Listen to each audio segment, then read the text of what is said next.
All right, this is the beginning of day 8. We're in the parking garage, getting ready to walk over to the California State Rail Museum and check that out. So let's head on over there, see what's up.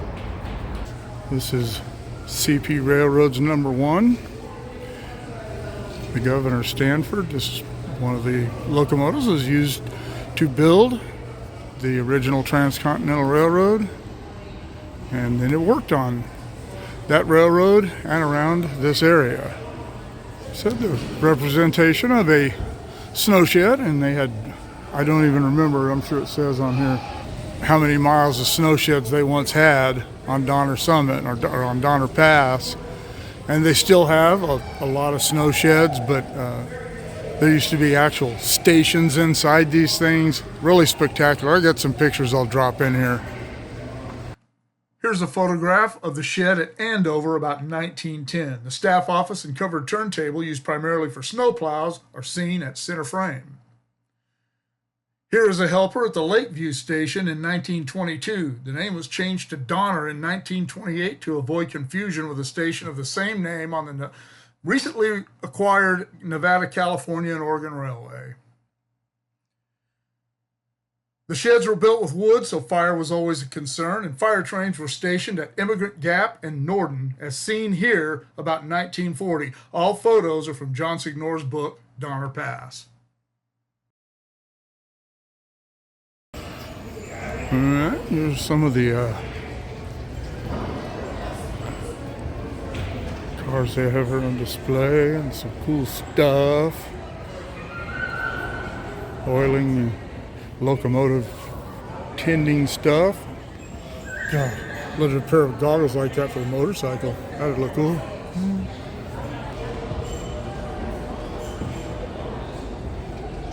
And these are narrow gauge cars here. And there's a Virginia and Truckee.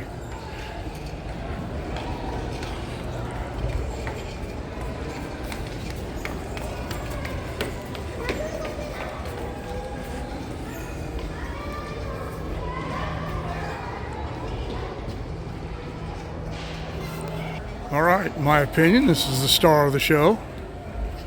4294 Southern Pacific cab forward.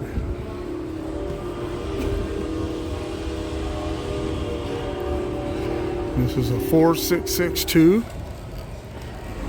and this is the only one left in the world. They scrapped all the rest of them, which is an absolute shame. It would have been so cool to see one of these restored and running, and Southern Pacific wasn't opposed to steam on their railroad. I guess they just didn't think about it at the time. Virginia and Truckee 260 mogul type. Kind of get a idea of how big this locomotive is. I don't know exactly how tall those drivers are. Again, as all of you know, I'm not really conversant with all the details of locomotives, past or present, but they appear to be, I don't know, probably 72 inches, about as tall as I am. Absolutely stunning. The last time I was here in 2000, you could actually go up in the cab of the locomotive. They have it closed now, so. But anyway,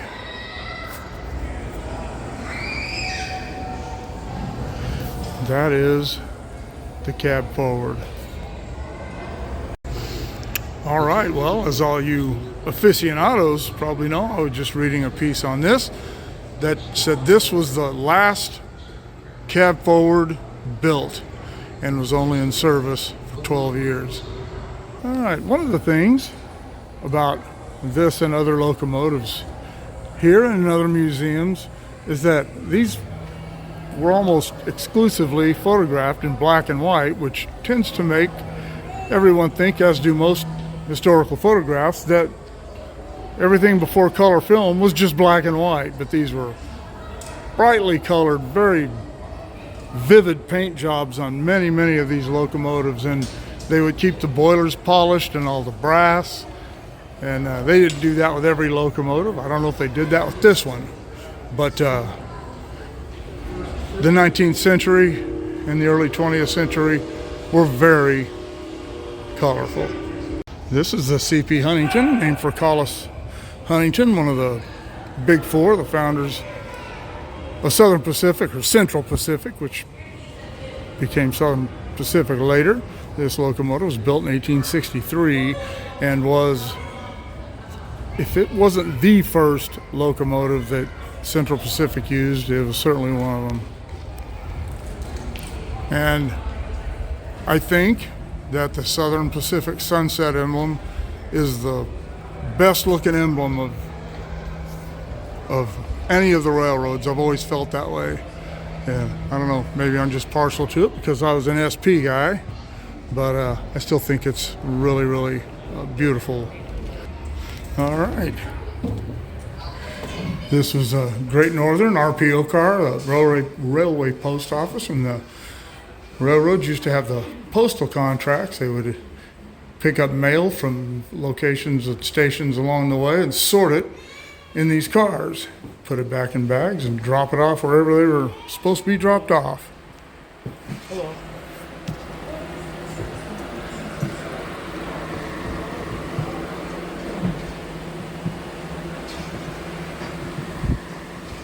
What a job that would have been, dealing with all that stuff.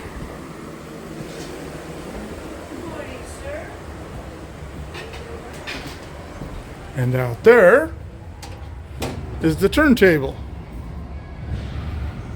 And he said there are 3 locomotives that they had in here that are being loaned.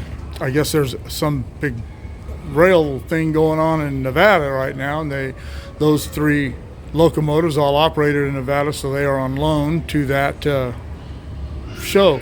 If you know what that is, I asked the gentleman, he wasn't sure, but if you know, drop in the comments below. Be interested in knowing. We've come outside the railway post office car, and this is a Great Northern, but that was the, I don't know, mail staff? Is that what they would call those? Let me know in the comments below if you know exactly what it's called. But they had that piece on the car right there. If there was mail in a town, they didn't stop and pick the mail up. They got it on the fly. There's a handle in there. They'd lift that up, and it would go out and snag the mail bag. They would dump the mail out and throw the bag back out.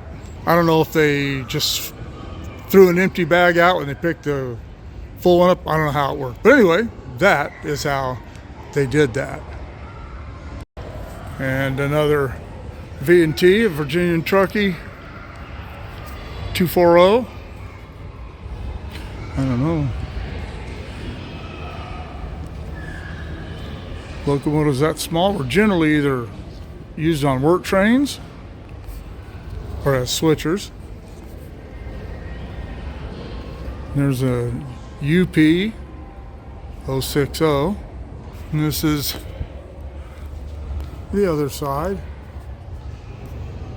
It's a shame you can't go up in these, but I understand for liability and people dropping bubble gum and doing things, who knows what. But firebox, and looks to be about 40-inch drivers, something in that range. And we have a diner here and a sleeper over there, a CN sleeper, but they are both closed right now. And that really bums Jennifer out because of her love for food and sleeping. All right, this is one of the old refrigerator cars in the days before the modern refrigeration, where they use motorized generators to create coolers, air conditioners essentially. They would take these. They had big yards in places where they mostly, and most of them in California certainly had them because of the heat. They would have ice houses at the yard where they made their own ice. And they would, you can see the guy up on top of the car there, and they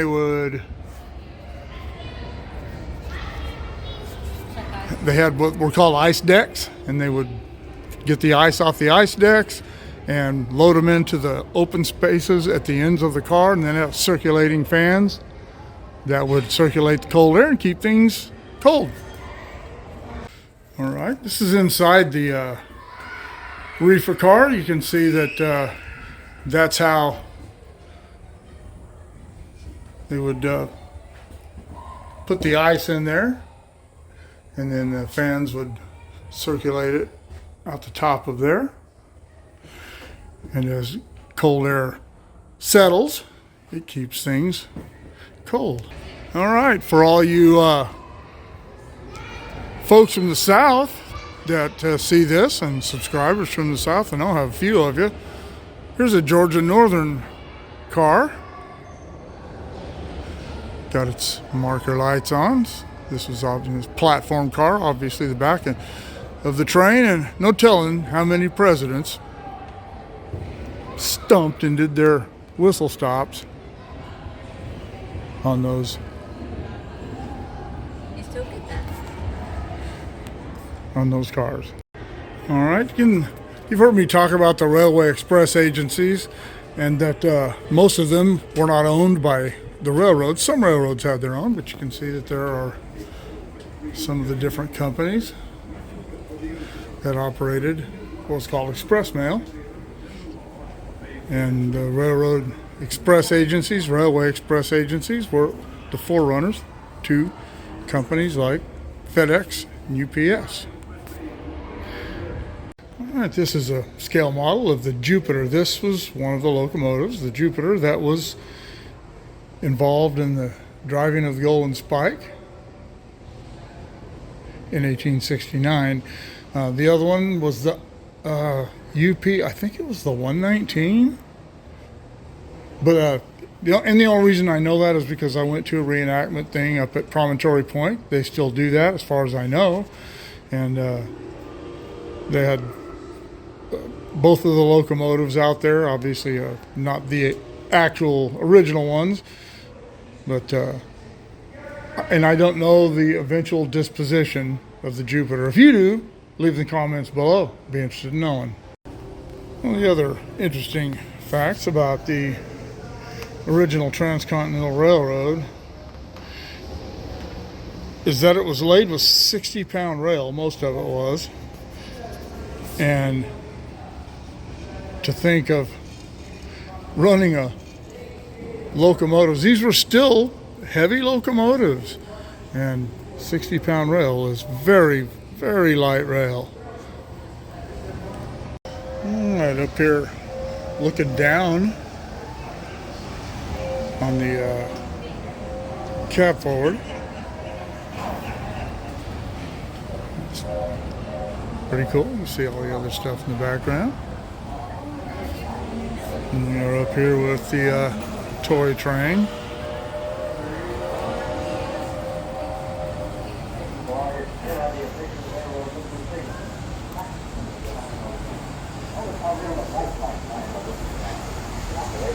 My great nephew Connor will like this. He loves trains.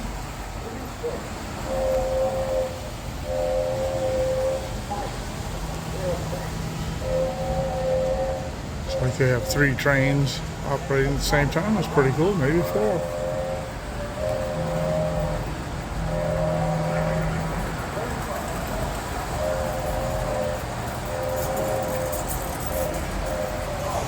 Still up on the second, or this is actually the 3rd level, but another view of the cab forward and the rest of the rolling stock they have down there. But up here they have a narrow gauge Baldwin here, 260, and this was a Nevada short line locomotive. Says it was built for the Utah Northern in 1879. SP boxcar. I saw some people talking about the different paintings and how they faded and this and that on the Carson, Colorado page, and there's a big debate going on about how red those cars actually were, and they're not very red. Oh, from my friends on the Caboose page. With a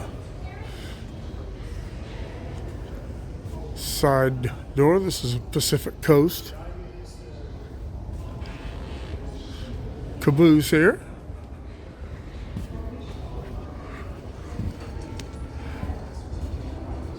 Pretty cool little train. All right, well, the third level, where we just saw the narrow gauge, is actually mostly dedicated to model railroading. And you can see they have a little working HO set there. So for all of my model railroading subscribers, here's something to make you envious.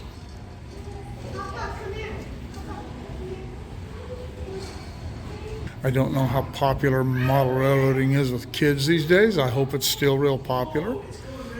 There you see the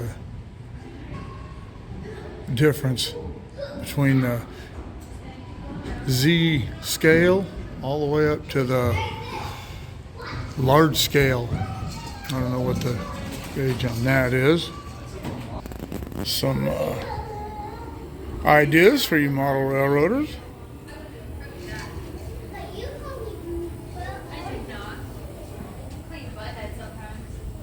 Look at the little town.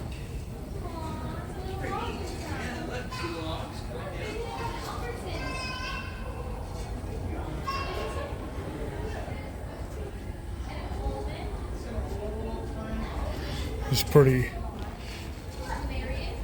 That is a pretty cool setup there.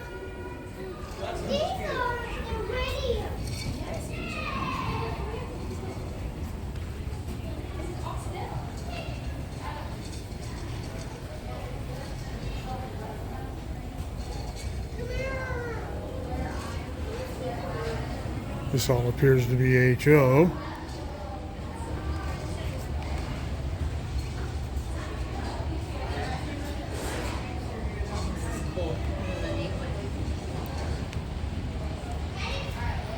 What model railroading thing wouldn't be complete without Thomas the Tank Engine.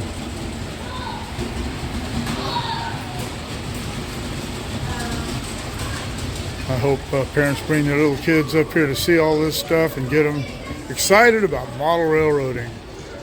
And here's live steam. The ones you saw, the scale you saw in the video I did.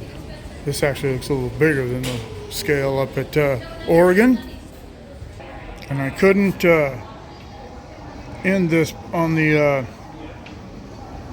cab forward without showing the air conditioning system on it. And that appears to be it.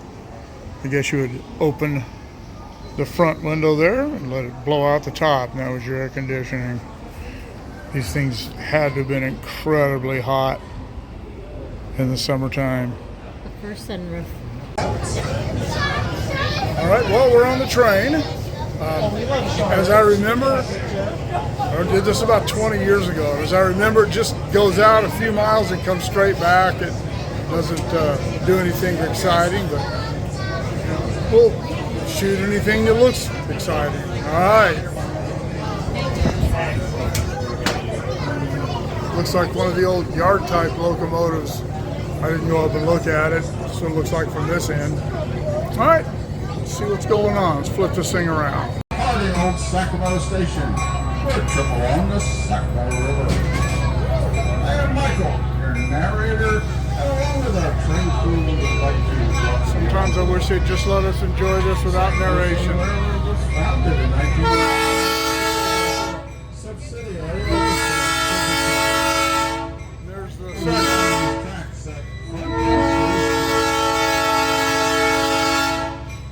the Western version of the Transcontinental Railroad was started. In 1984, the California State Railroad Museum reestablished the Sacramento Southern Anyway, there's the river over there. service to our visitors. You guys say hi. You're going to be on my YouTube channel.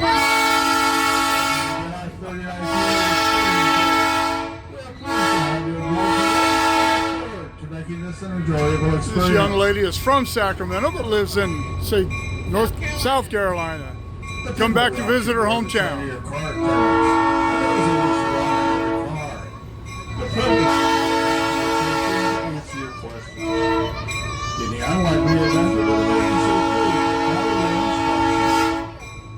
Your car attendant will now introduce themselves and point out safety requirements specific to the car you are riding in. Little break dancing. Free entertainment.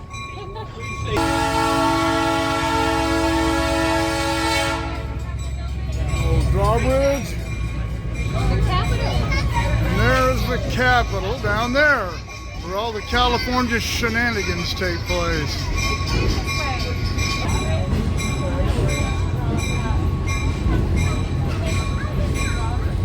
Very nice day today. Feels like it might be in the high 60s or around 70. I don't know. It's only supposed to get up to about 75 in the valley today. That's going to make a nice ride home. There's a good shot of the river. One of California's only really big rivers in Sacramento.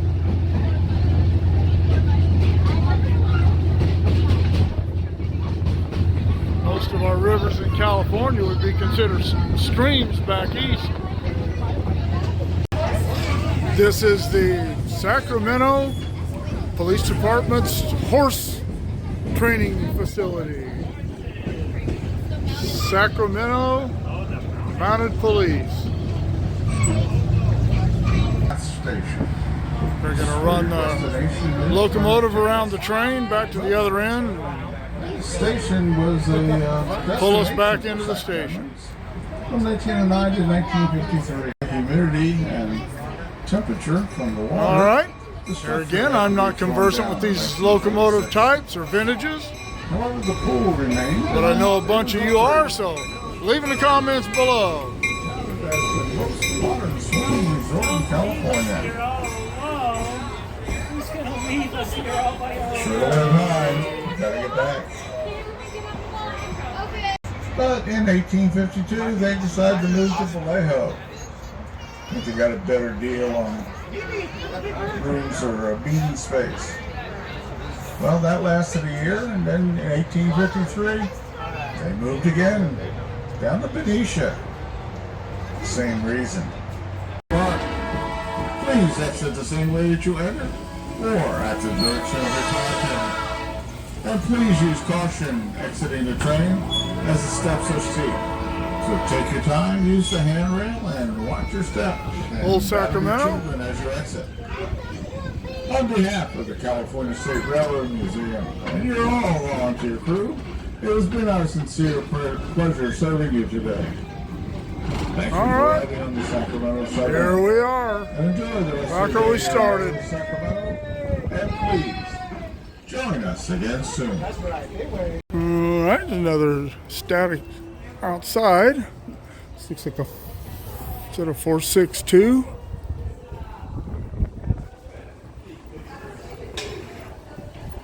Those are 72-inch drivers because they're exactly the same height as me.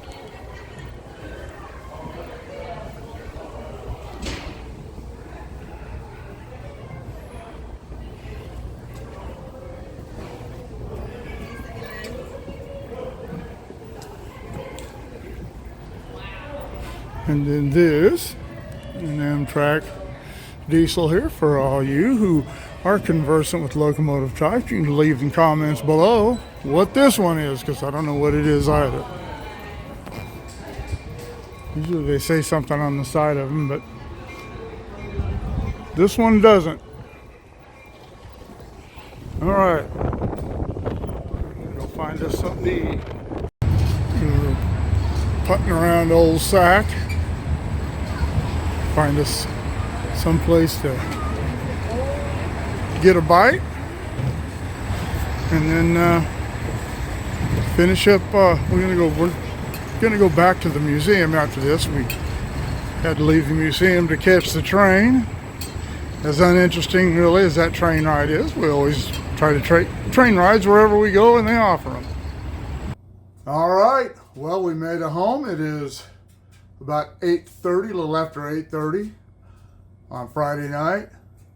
So we've been gone exactly a week, and that's 8 days, not 7, because we left last Friday morning. So it's 8 full days, and I'm ready to sleep in my own bed and eat junk food at the house and Eat home cooked food. eat home cooked food too. That's probably not going to happen tonight.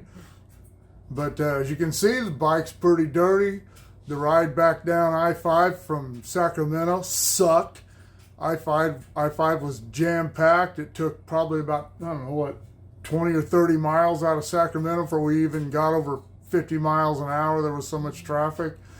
And fought the traffic all the way home, but we made it safe and sound. It was a hell of a trip. We're both beat and wore out. Jennifer's feeling better though, at least. And all right, well, thanks for joining us. Keep shooting me the ideas. Drop in the comments below. Shoot me an email at motorpoet59@gmail.com. Like, share, subscribe. Click on the bell if you want to be notified of future content, and we'll see you all later. Bye-bye.